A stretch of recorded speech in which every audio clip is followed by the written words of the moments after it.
DeSanto Propane is 4 generations strong as a trustworthy family-owned business with unmatched customer service. Go online at DeSantoPropane.com for more info or call toll-free at 1-800-752-4574. Since 1937, the difference has been DeSanto Propane.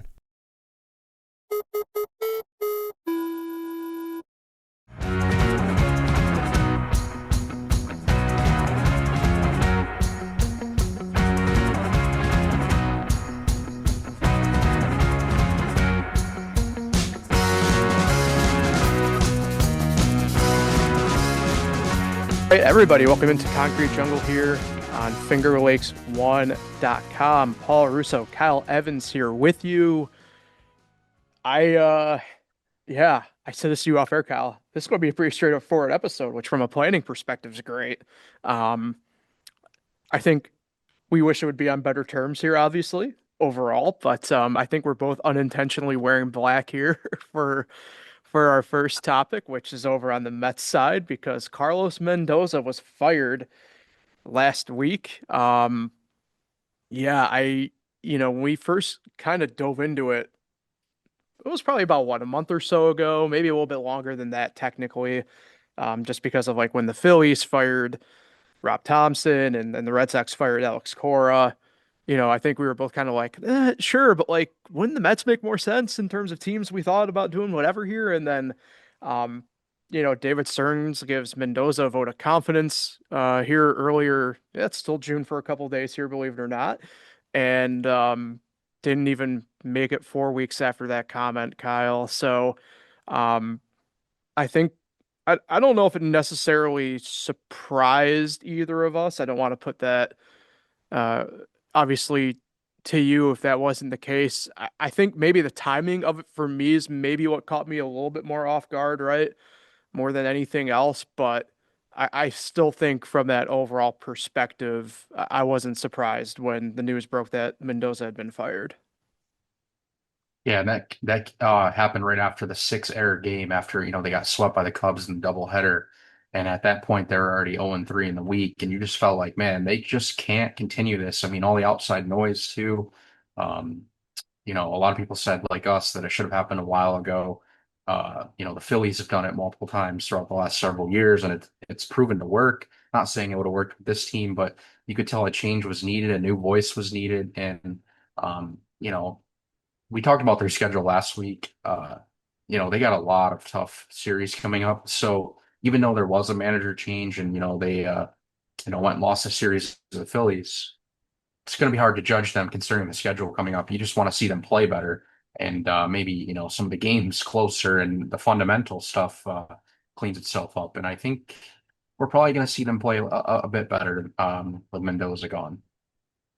Yeah, but the interesting part there to me is just I'm only using an adage I use in college football a lot, where you do see some firings mid-season and even maybe in the NFL too, obviously, but kind of refer to something as like a dead cat bounce, and there was really none of that though for the Mets in the immediacy after that, right? They lose to the Cubs on Thursday, they lose to Philly on Friday, they pick up a win on Saturday, which is cool, but then another loss yesterday on Sunday, so it's like I don't know, and we'll jump in this obviously right now, even to a degree. I I do, like I said, I view from the culture side of things, right?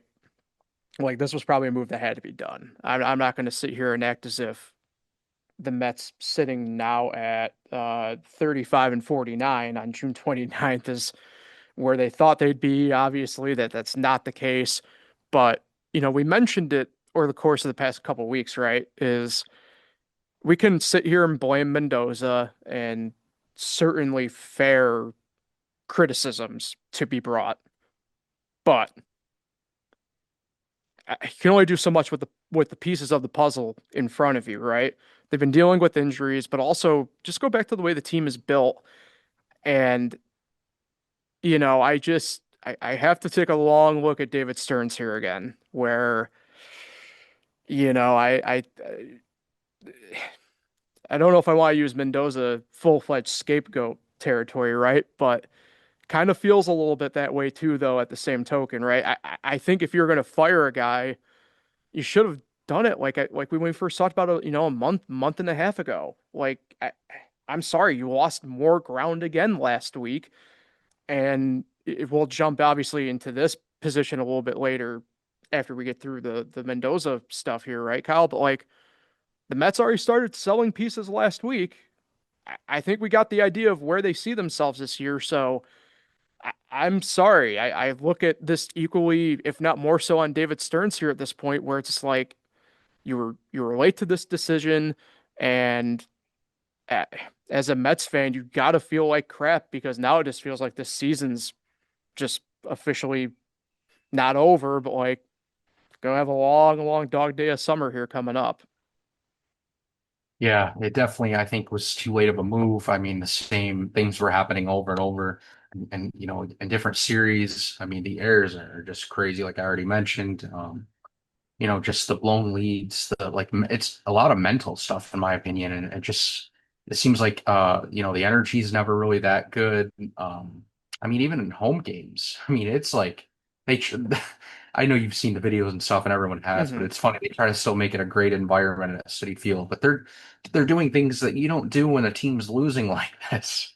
Um, and it's just more like a clown show, and it's crazy because when Steve Cohen came over, and bought the team years ago now, and then they brought in David Stearns and the players they have gotten on paper, and it's crazy to know that they missed the playoffs last year in Juan Soto's first year, and now they're on to this. I don't think anyone could have expected this. Yeah, it's kind of funny you mention some of the stuff you brought up, right? Because I feel like, the perfect example of that, right, is you have a hit piece, not hit piece in that sense, but a piece going out, and you have Mr. Met dancing in the background. I'm just like, this is just like the most insane. Like what are we doing, right? And yeah, I mean, you have guys playing in positions that they shouldn't be playing in, and like I said, like I get it, and like I mentioned, there's other stuff to kind of get to here as well a little bit, but like even then, like you mentioned Soto, for example, it's like, did you see the report? I got the notification about it probably about a half hour ago. So if you didn't, Kyle, I wouldn't be surprised. But Eric Chavez kind of came out today and was just like, yeah, like the stuff they're doing for Soto is like alienating guys. I'm like, oh, now we just have former people kind of coming out and talking about this stuff that has been reported before but refuted. So it's like, okay, so I guess maybe where there's smoke, there's fire. And I don't know, man. As much as things change, they stay the same, right? It's hard not to feel a little bit like the Mets are just being the Mets in a lot of ways. Yeah, you just mentioned that report. I'm just now reading about it, and sounds like Juan Soto's not the greatest of teammates. Yeah, that's pretty much my takeaway from this, and I'm not surprised. I mean, we've heard the drama, or what we think is probably drama inside the clubhouse with Lindor and Soto, and if Chavez is saying that he literally wouldn't sit with teammates in between innings, I think Lindor would be the type to speak up, and that's maybe where all the issues have started from. Um, yeah, I don't know. It's just it's a dumpster fire really right now, and it's funny because this used to be this way for years. And again, I would never thought this would happen. And the funny thing is, it's going to be hard to get out of a lot of these contracts. Like this is going to be your team for a while. Yes, you're going to be able to add some pieces and trade a few pieces, but like Juan Soto ain't going anywhere. Lindor is probably going to be there a while unless someone can take on all that money, which I'm not sure a team would. Considering too the way he's performing, I mean, when he has been on the field, I know he's been injured, but some of the just the plays he's made. I mean, he wasn't the greatest when he was in the lineup either. Yeah, yeah. It's there's going to be a day of reckoning here, kind of for the Mets. I think this is a well. You mentioned the money thing. This is obviously if we do see Major League Baseball at all in 2027, but um, I I I mentioned this today to the shout out Josh Durso here at fingerlakes1.com, but like I mentioned it to him today. Like at this point, if you're the Mets, you really are banking on the young guys next year, right? Obviously, we've seen what Noel McLean's done this year, and you know what, like AJ Ewing and Carson Bench have done, but like go beyond that, right? Nick Morbido. Jonah Tong, Christian Scott, who's rebounded decently well after all his injuries the past couple years, but you're really banking on those young guys now starting more or less next year, and I would make the case more ASAP than that to kind of show you can have Lindor and Soto maybe be those backboard players. Obviously Bichette too at this point, even though he has the opt outs and stuff like that. But you really need those young guys to step up now at this point, right? While they're on the cheap, while the getting's good, because if not, then you really are looking you're looking maybe even more prolonged than we're thinking, right? This might be like a 5 year deal instead of like a 2 year deal. It's kind of crazy to think about. Yeah, you mentioned about next year. I forgot about that whole mess too. Who Yeah. knows? That's the thing. It's like hard to even like really think about past this year because it's like there's so many unknowns with the way things are going, and it's not off to a good start. Some of the negotiations they've had, reports. Yeah, and I think I don't want to completely ignore it here on the podcast. Neither one of us are admittedly probably fully equipped to talk about a lot of that stuff. But I think maybe during like the All-Star week we'll dedicate some time more around that, obviously, in a couple weeks. But yeah, stuff's not looking good there. I guess we're going to kind of maybe work backwards here first because news did come out today. Marcus Simeon was placed on the 10-day injured list last Thursday. Comes out today, hip flexor strain, grade 3. So we're looking at a month without Simeon here at the very least, for the Mets. And that's kind of like we've been mentioning, right? Just like you have guys who the injuries are stacking up a little bit again here. Um, Mind you, I don't equate this equally at this point, but they get Jorge Polanco back, and now Simeon's going back for a very clearly extended period of time here to the injured list. I don't know, man. And that's one of those things where I view it from these young guys maybe more sooner than later have to probably show a little bit more or get while the getting's good because I don't know, the Mets don't have an option but to at this point, in my opinion. Yeah, I mean, I guess we can bring up injuries as part of the problem too, because there are guys on this list that, they expected them to be a big part of their team. I mean, you really look Clay Holmes. It's funny we used to go after him, but he was a big loss back in mid-May. Luis Robert Jr. at one time was like their best hitter for a couple of weeks, which is funny. Mhm. Uh, and then just the pitching, like the pitching's always been a thing with them, and they're constantly having to make moves because I don't think they do a really good job of getting the right pitching, as Eric Chavez said, apparently, because I'm reading that too. Yeah. Um, and then the contracts they handed out to Devin Williams and Luke Weaver, like they spent all their money all into them guys. They didn't really like spread it out and have depth and backup because there's injuries all the time.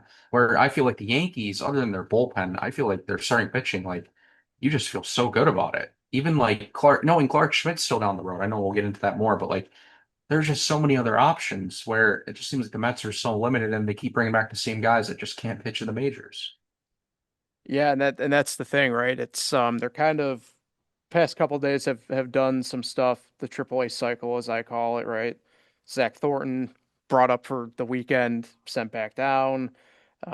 Just they're kind of doing the usual stuff here. Mentioned the pitching, that's where we saw the Mets first move as well. David Peterson, who was he the longest tenured Met? Maybe not that I'm thinking about it now that I'm thinking more out loud about it, but I mean, at the time, kind of crazy and goes off to the Cubs and Mets get depth piece back in Cole Mathis, but we kind of figured that we thought last week, right after the week it was 2 weeks ago, that the hand might have been dealt and Stearns wasted very little time in the grand scheme of it. Now, it probably helps that the Cubs are, speaking of teams with injuries, their pitching staff from MLB down to, I guess now single A ball, flat out, is just decimated to put it bluntly, not to go too off course here, but I saw Christian Bethancourt had to pitch 2 innings for Iowa, the AAA team for the Cubs yesterday. 2 scoreless innings, by the way. It was a close game. And it was one of those things where it's like they had to do it because injuries are just decimating them. But Peterson goes to the Cubs, also pitched his longest outing in essentially half a season. So Really classic, mentioned it. classic. But yeah, I mean, we have our first move of selling here, Kyle, and like I mentioned off the top, I'm expecting, like I said, that to just be the first of, I don't know about like many more, but certainly at least a few more for the Mets. Yeah, I would still think Freddie Peralta's a guy that possibly could be on the move just because starting pitching is so hard to find usually at the trade deadline because asking prices are so high.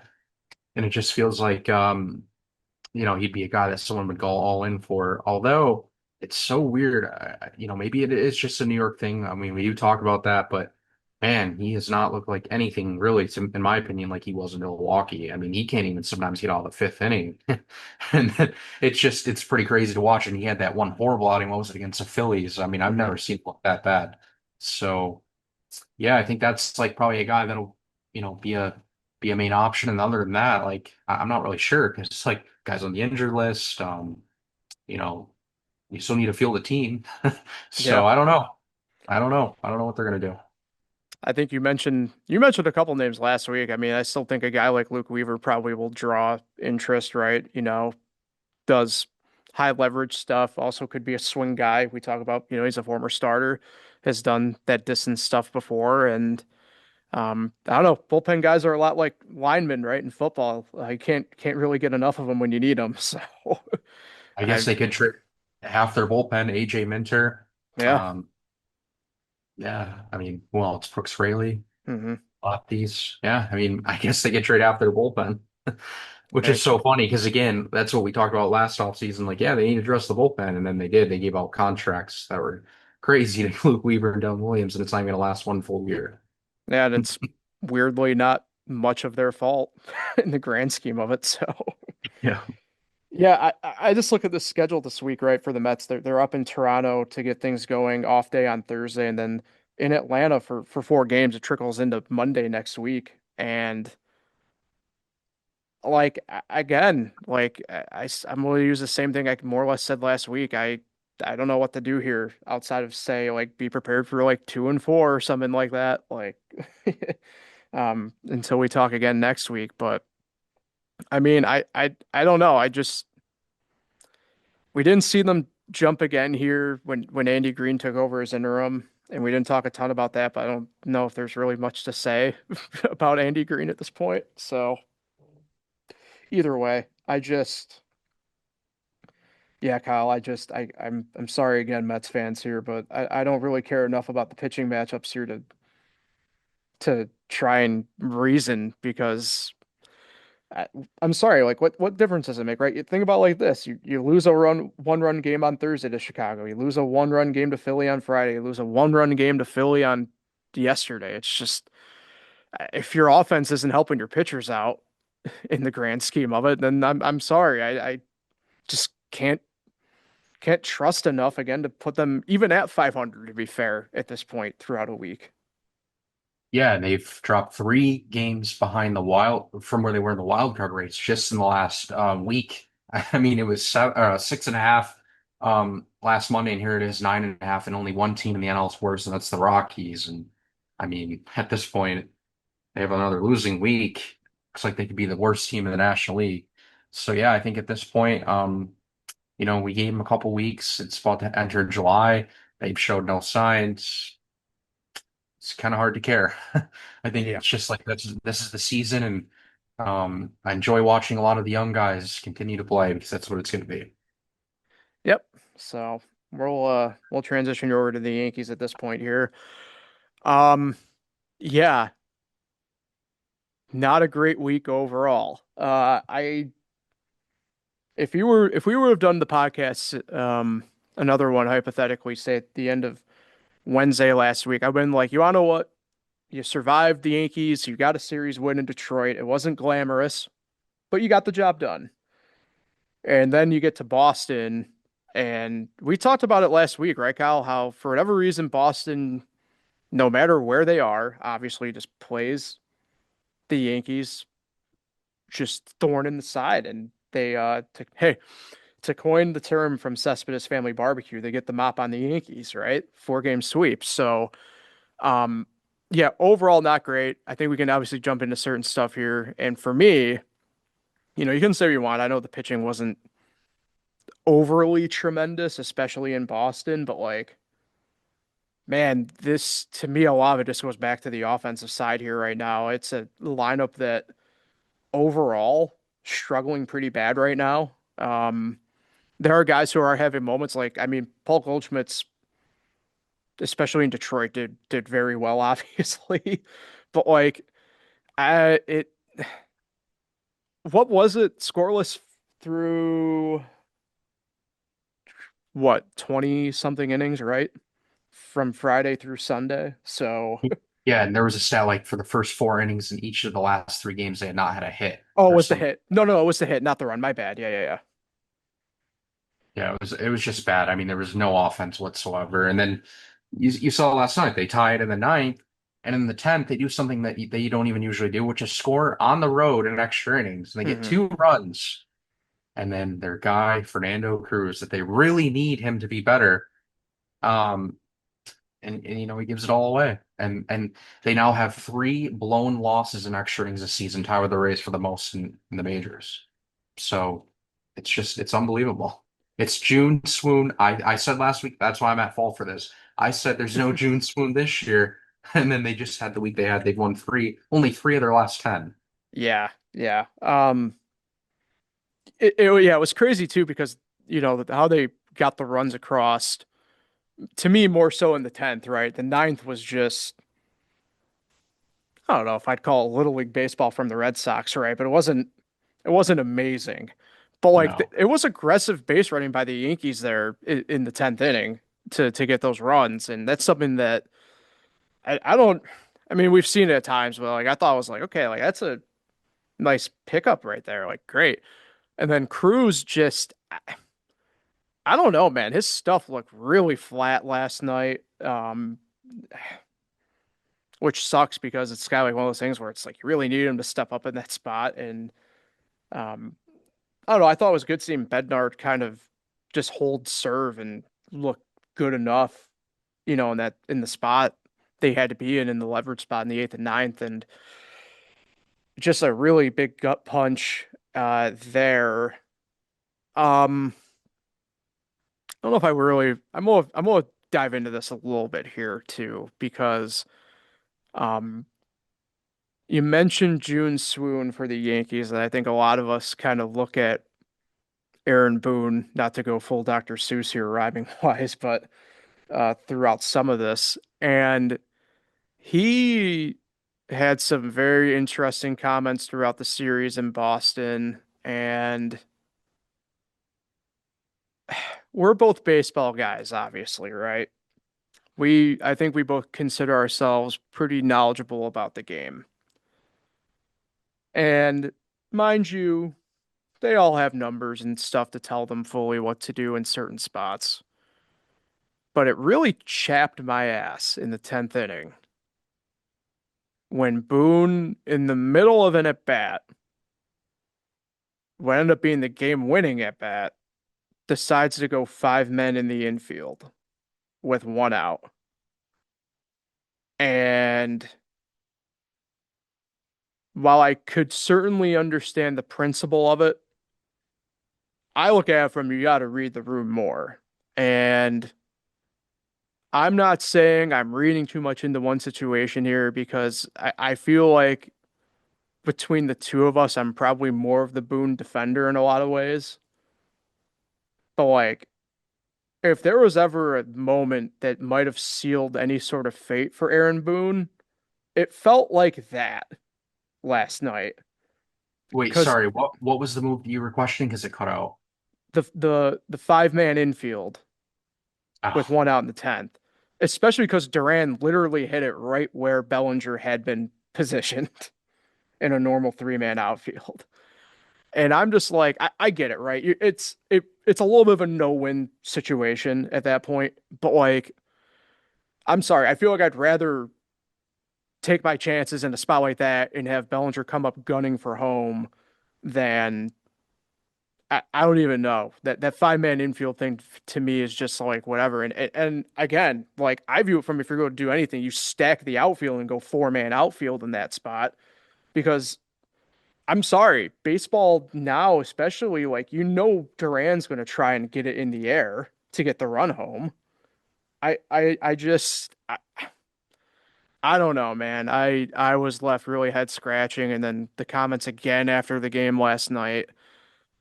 It, I don't know. It was a little bit of a read the room moment following the week the Yankees had had and everything, and the series, especially the Yankees had had. That I don't know. I'm really am starting to question, and mind you, I don't think the Yankees would do it, but like it's one of those moves where it's like you're really lucky the team is still high enough in the standings that they probably don't want to rock the boat too much right now.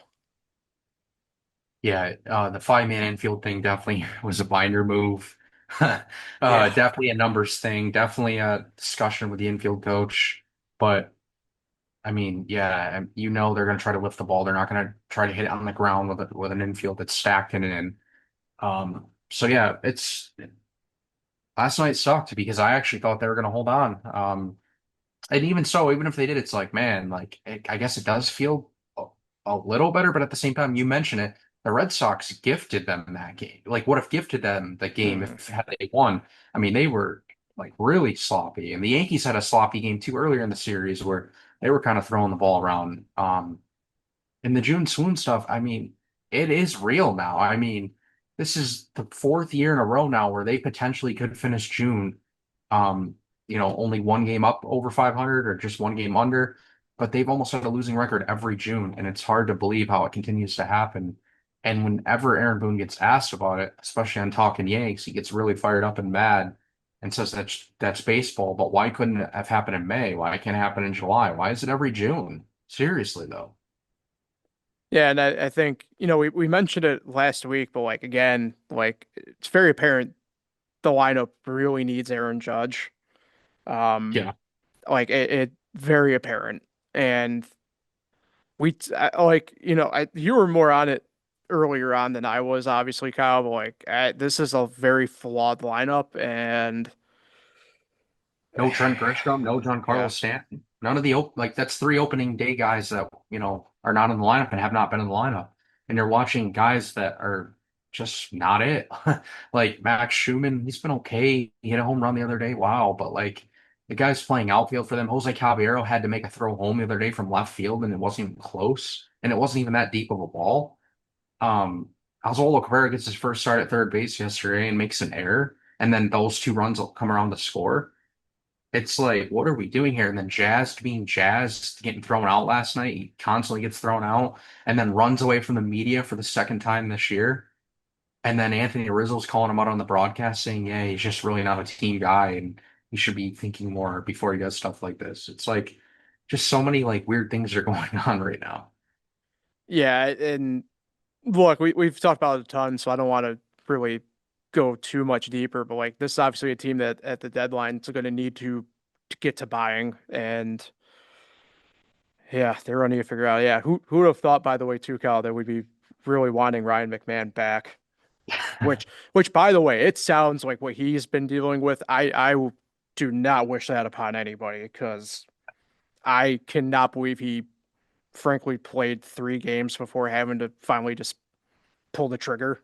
Frankly, like it crazy. So hats off in respect to Ryan McMahon, in all honesty. One last thing too before we get off this. Do you think Austin Wells is moving the needle, as Aaron Boone said? Oh yeah, so no. I know that was a real rocket of a check swing he had last night, but I'm sorry, man. Like when Ali Sanchez is being more of a spark, I don't know, man. And that's the wild part to me. Like we like I've been saying about the comments from Boone again. It's like read the room. Like we aren't dumb. I don't think any of us are, maybe not geniuses by any means, but like we can see what's going on in front of us. So I I, I cannot believe Boone literally was just like, yeah, he's like I'm like what are you on? Like, are you sure? Are we seeing the same Austin Wells? Yeah, I mean, he's just so protective, but it's so funny because you don't need to sit there and like call him out. You can be like, yeah, he's got to be better, and we're gonna make sure he gets better. But instead, he throws something out to us that we all know is not true at all. And then he mentions how he smoked a one hopper to the second baseman for an RBI. Like, okay, I mean, they're major leaguers. They all hit the ball hard, and these are major league infielders. They're gonna make a play more times than not. So it's just like so many excuses. Like at that point, I'd rather him not even talk. Like you're just making it worse for yourself and the fan base. Hmm. Yeah. Yeah. Just, and that's what I mean by like, I get it and whatever, but like, yeah, this Yankee team would be a team that if there was one in playoff contention to make a midseason change, in theory, I could see it. I just don't think it had. It's not something that Cashman or the Yankees have ever done. So, or well, they haven't done it since they haven't done it since Billy Martin the fifth time around, I guess. So, go back into the annals of history. Um, yeah, week ahead here for the Yankees. They get Detroit again. It's a homestand. 3 games, then off on Thursday, home against the Twins over the weekend for 3 games. It's been a weird. This Twins team is really weird, man. They have been kind of on it here recently. So